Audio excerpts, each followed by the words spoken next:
Right, in this video, we're going to talk about suggested homework problems in 3.9. We're going to talk about differentials and air propagation. There's another concept related to this called linearization that has to do with the idea of the function and the tangent line being approximately the same when you're close to the point of tangency. And that's an important application of this idea of differentials and air propagation, though I'm not really going to do any linearization problems in this set of exercises. It would benefit you greatly to be able to read up on that concept. That really has a lot to do with what we skipped with Newton's method in 3.8. But let's go ahead and get started here with our exercises in 3.9.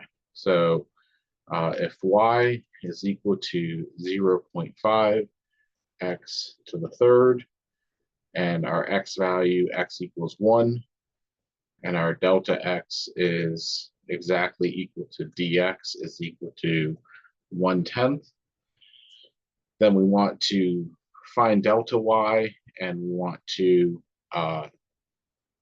compare that delta y to our calculation for dy, which is approximately the same. But let's find delta y first. So x1 is 1, and x2 is 1 plus 1/10 is 1/10 is 1 1/10. So y1 is 0.5 times 1 to the third is 0.5, and y2 is 0.5 times 1.1 to the third. I'll use my calculator for that. 0.5 times 1.1 raised to the third is 0.6655.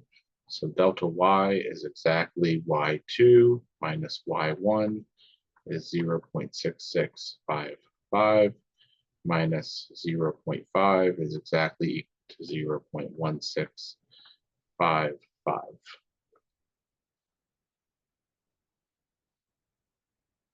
Okay, now dy dx is going to be 1.5x squared.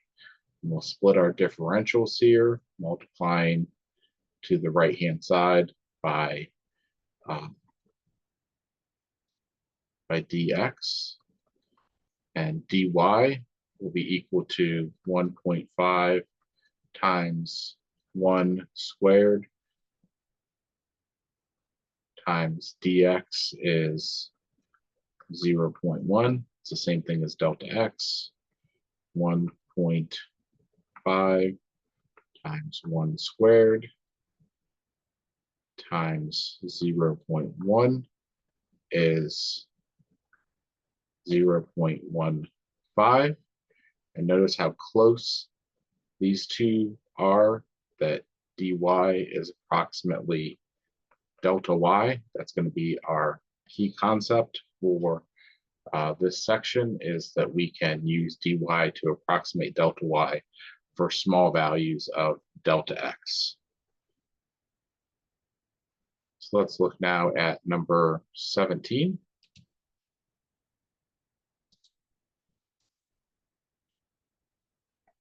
Seventeen says y equals x minus 2x cubed, x equals to 3, delta x equals dx equals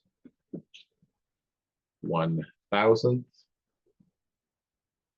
So x1 is 3 and x2 is 3 and 1,000. Y of 3 is 3 minus 2 times 27.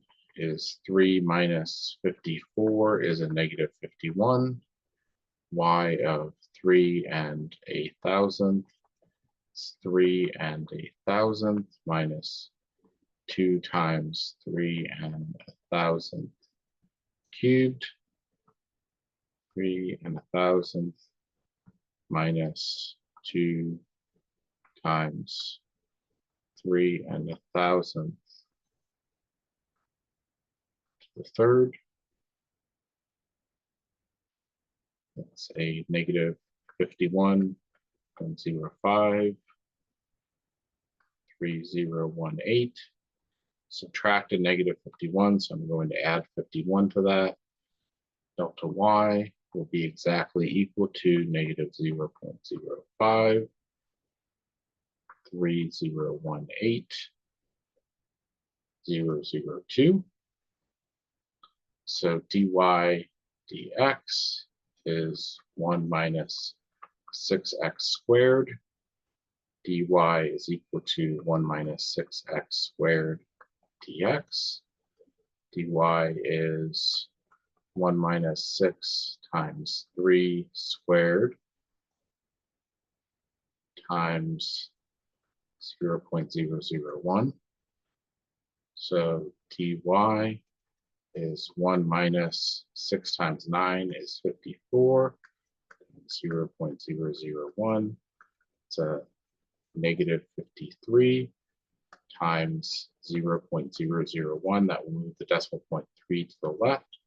0.00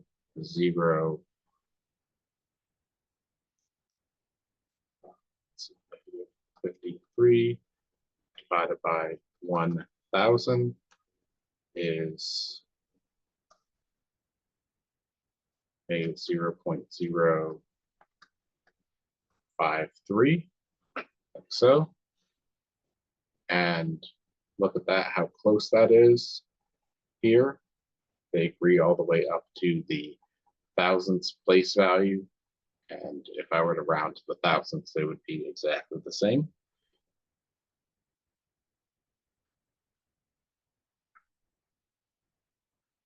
All right, let's look now at number 21.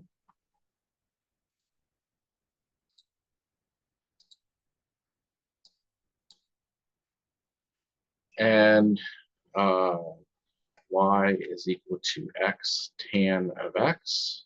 So we want dy dx to be equal to, this will be the product rule, 1 times tangent of x plus x times secant squared of x.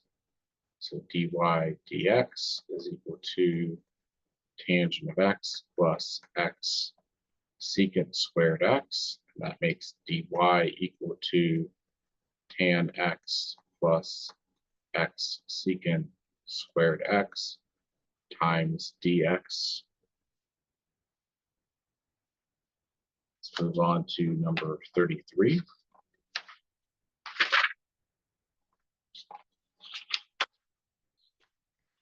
Start to get into some air propagation here.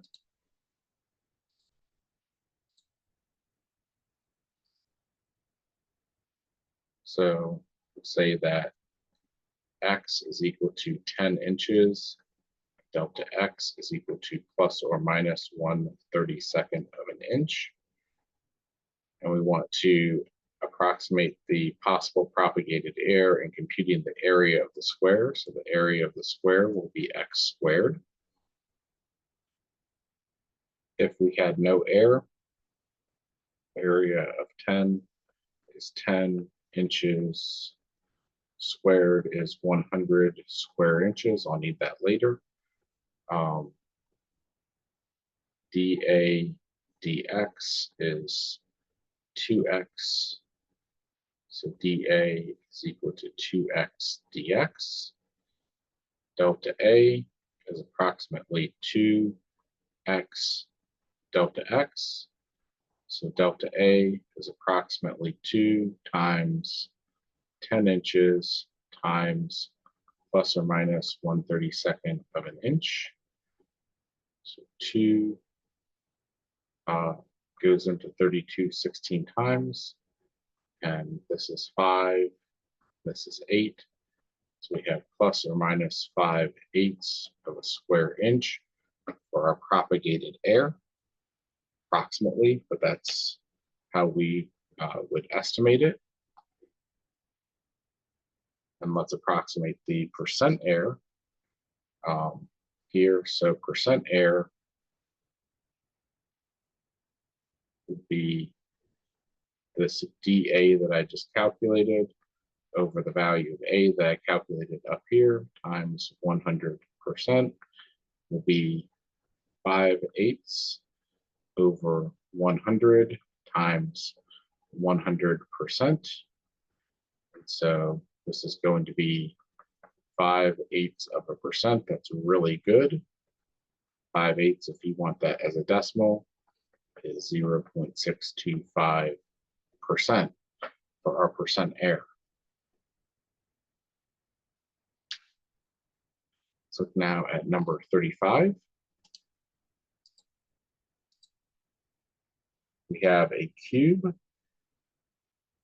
with a side measuring 15 inches, possible air of plus or minus 3/100ths of an inch in our measurement. We'll start off talking about volume. So volume will be side cubed, and exact volume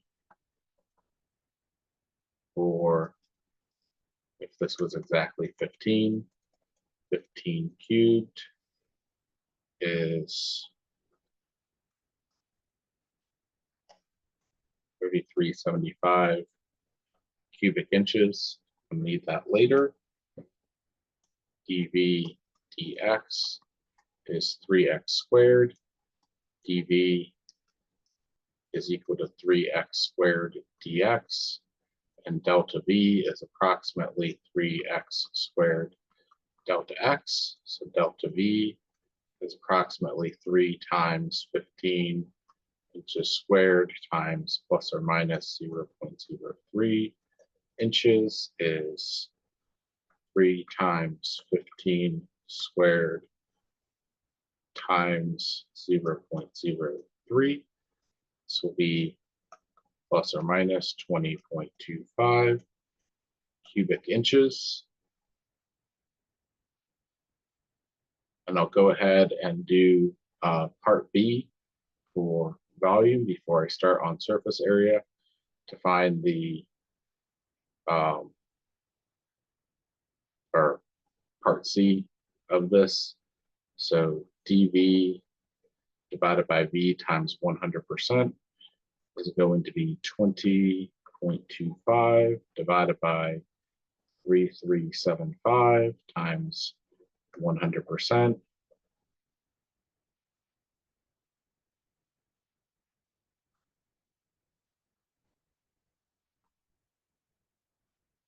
Is 0.6%.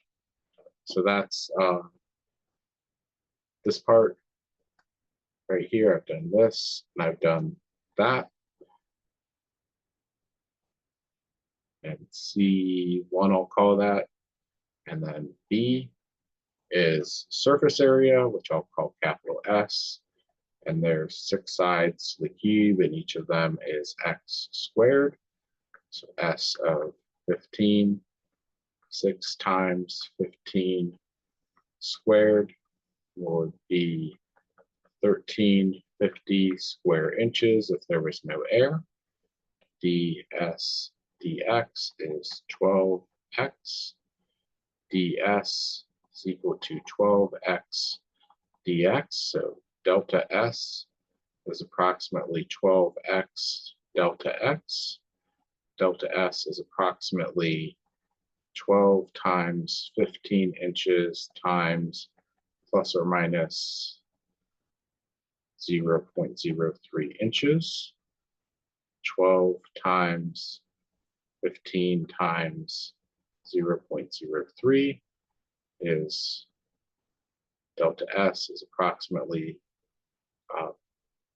plus or minus 5.4 square inches.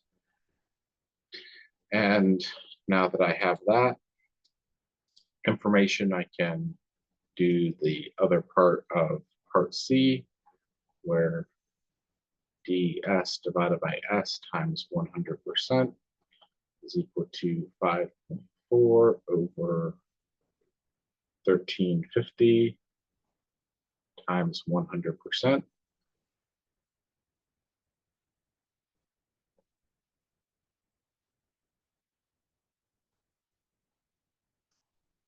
Is 0.4%.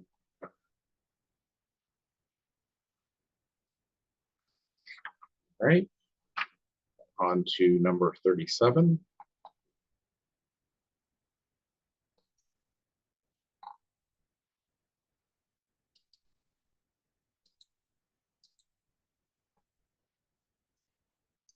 Pay attention to your units. Capital T is measured in feet, X is measured in miles per hour. The conversions are built into the formula.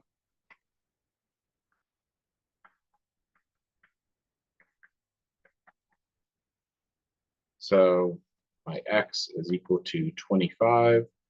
My delta X is equal to a positive 1. It's not plus or minus this time because we're going from 25 to 26 miles per hour.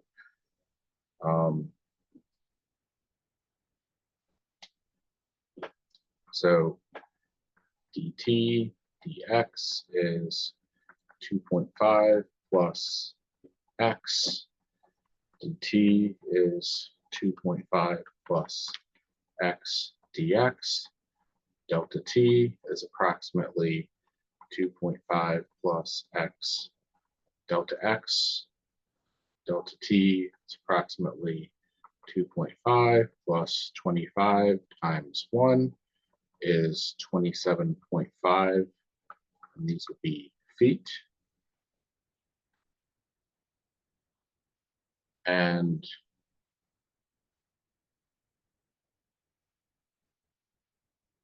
they want us to find the percent change as well. So T of 25 is 2.5 times 25 plus 0.5 times 25 squared would be 375.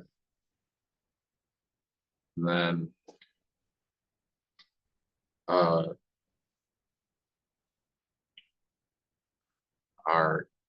delta T here divided by our T there is 27.5 divided by 375 times 100%.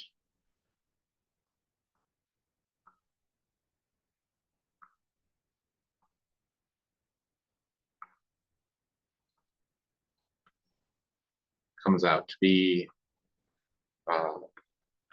7.3 repeating. We'll approximate that to be 7.3%. All right, number 39.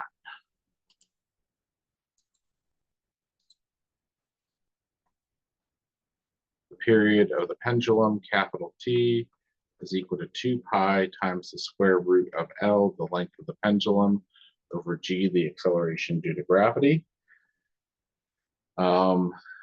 And they tell us that because of a change in temperature, that we are going to have a change in the length of the pendulum that is 0.5% of the original length in an increase in length. So that's a positive value. So let's go ahead and find dt dl. G is a constant, pi is a constant. So this is bring the 1/2 power down. 1/2 times 2 is 1. We get L over G to the negative 1/2 power times the derivative of the inside will be 1 over G. So that will be pi and g, and this will be root L over G, like so. So dt is equal to pi over G root L over G dl. Delta t is approximately pi over G root L over G dl.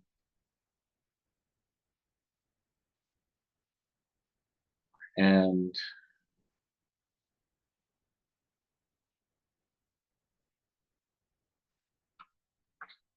find the approximate percent change in the period. So we want delta t over t times 100% be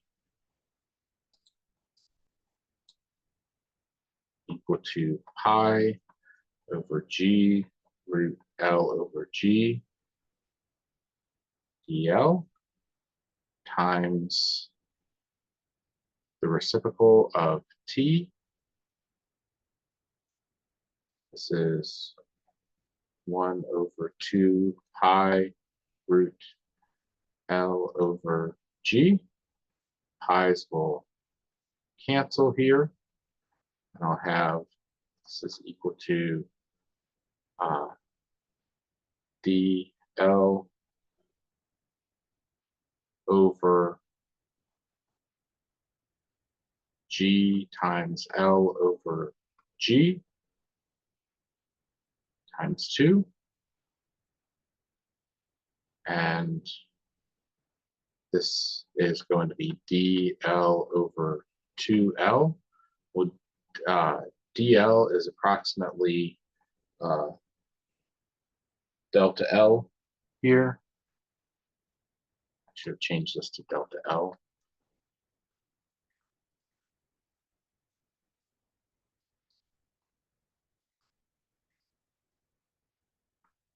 So that's 0.005 L over 2L, and the L's will cancel.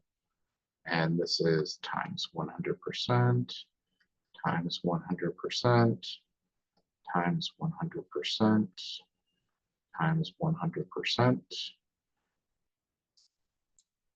So this is equal to 0.005 divided by 2 times 100 is 0.25%, or you can express that as 1/4 of 1%.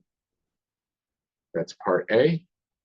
Using the results from part A, find the approximate error in this pendulum clock in 1 day with the temperature change lengthening the pendulum. How many seconds does or minutes or whatever does the clock gain or lose in a day? So we have a 1/4% error. Relative error will be 0.0025. And then we have 3,600 seconds per hour times 24 hours in 1 day. So that will give us 0.0025 times 3,600 times 24 will give me 216 seconds per day will be my error. Let's change that from seconds to minutes. 60 seconds in 1 minute. So divide by 60, and we get 3.6 minutes per day of air when the pendulum has lengthened by 0.5%. So let's go ahead and move on to number 43. I think that you'll kind of like where we're going with this now, because maybe this hasn't seemed very practical to you, but one of the applications here for this air propagation technique is to estimate the square roots. So remember that you have your f prime of x is equal to your is approximately equal to your change in y over your change in x for small values here. So f prime of x delta x is equal to approximately equal to your delta y. Your delta y will be your f of x plus delta x minus your original f of x. So if I want to calculate f of x plus delta x,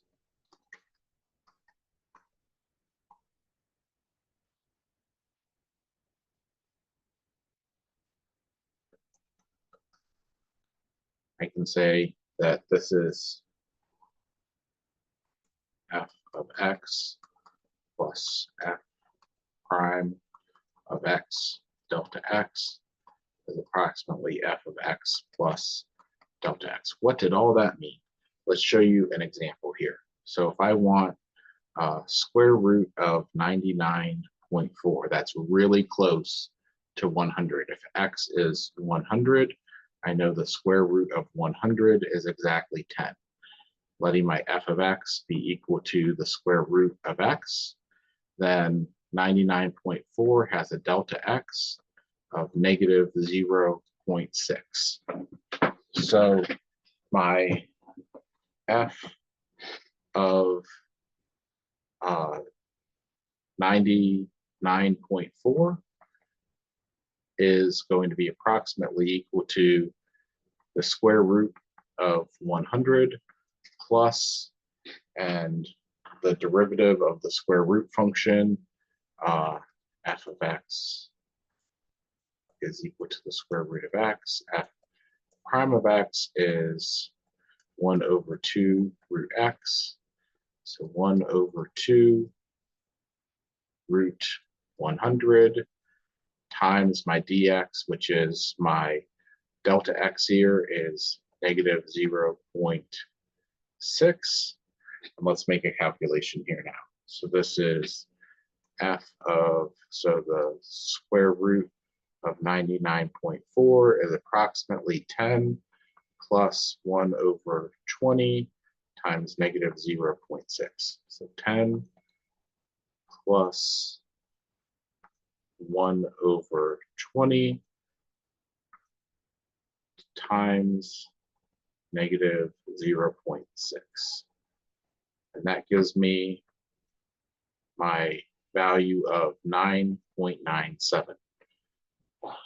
Pretty good approximation. I'm going to show you how good that approximation is by using the calculator. So the square root of 99.4 with the calculator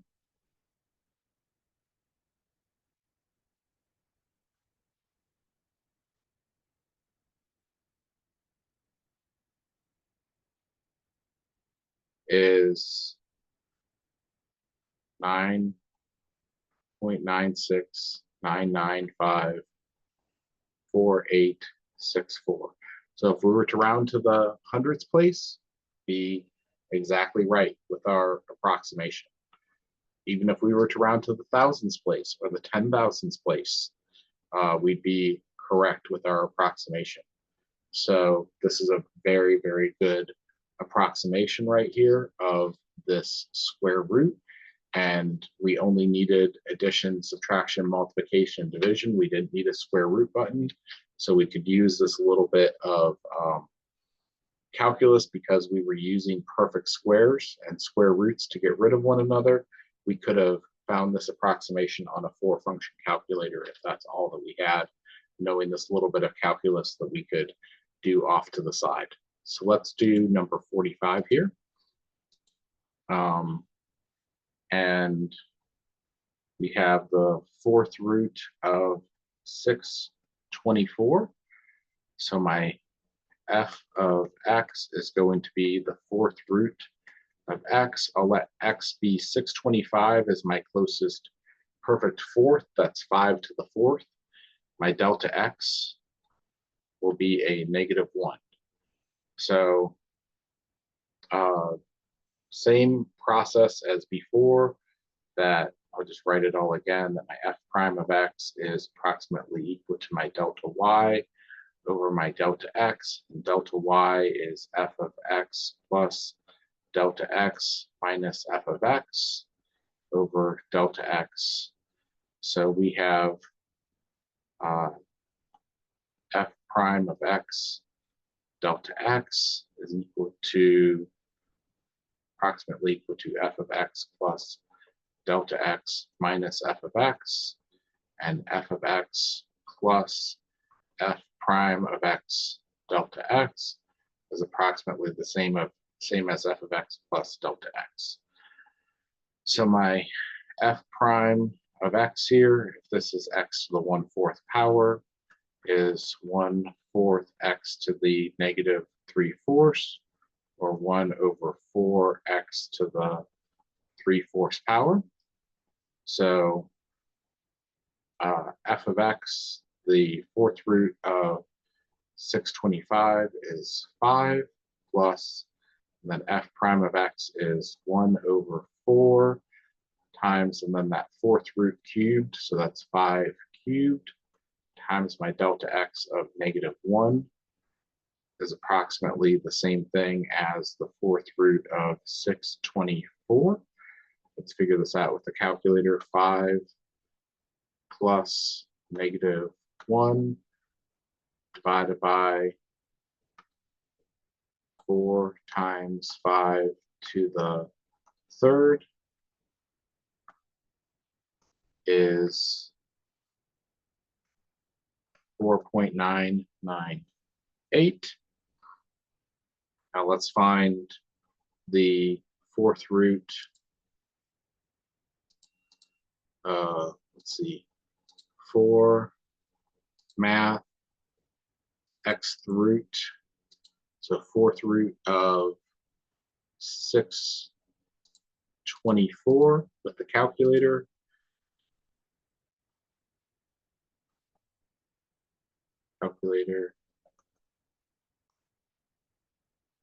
It's approximately 4.997998799. So to the nearest thousandth, nearest 10,000th, nearest 100,000th. So really good estimate. We're there to the nearest 100,000th for the value of the square root with that approximation. So that's it for this video. We'll come back next time and start looking at problems from 4.1. See you for the next video.